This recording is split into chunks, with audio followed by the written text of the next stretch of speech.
नमस्कार। अब मैं आपको पाकिस्तान की मिस इन्फॉर्मेशन कैंपेन के बारे में अवगत कराऊंगी।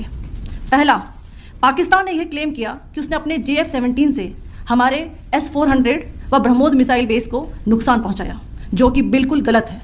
दूसरा, उसका यह भी मिस इन्फॉर्मेशन कैंपेन था कि हमारी एयरफील्ड्स जो कि सिरसा, जम्मू, पठानकोट, भटिंडा, नलिया और भुज में है, ये उसका मिस इन्फॉर्मेशन भी बहुत गलत है।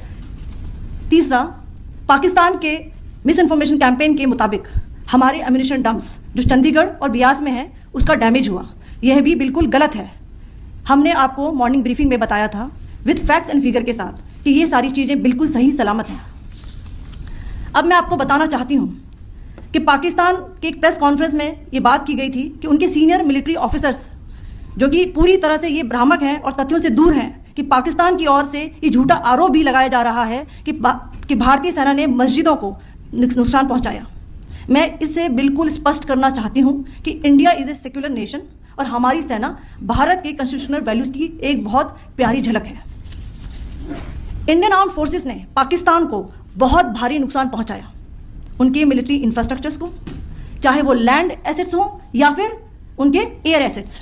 यही नहीं, इंडियन आर्म्ड फोर्सेस ने पाकिस्तान की एयरफील्ड्स स्कर्दू, जकोबाबाद, सरगोदा और बुलारी को बहुत नुकसान पहुंचाया। इसके अलावा पाकिस्तान के air defence system, radar system, उनको भी एयर स्पेस में अनटेनेबल किया। यह भी बताना चाहती हूं कि लाइन ऑफ कंट्रोल के पास पाकिस्तान के command and control logistic installations और उनके मिलिट्री इंफ्रास्ट्रक्चर्स, मिलिट्री पर्सनल्स का इतना भारी नुकसान हुआ कि पाकिस्तान की ऑफेंसिव व डिफेंसिव कैपेबिलिटी को नष्ट कर दिया गया। अंत में मैं फिर से ये बात दोहराना चाहूंगी, इंडियन आर्म फोर्सेस पूरी तरह से तैयार है, सतर्क है और भारत की संप्रभुता और अखंडता की रक्षा के लिए पूरी तरह से कमिटेड है। धन्यवाद। जय हिंद।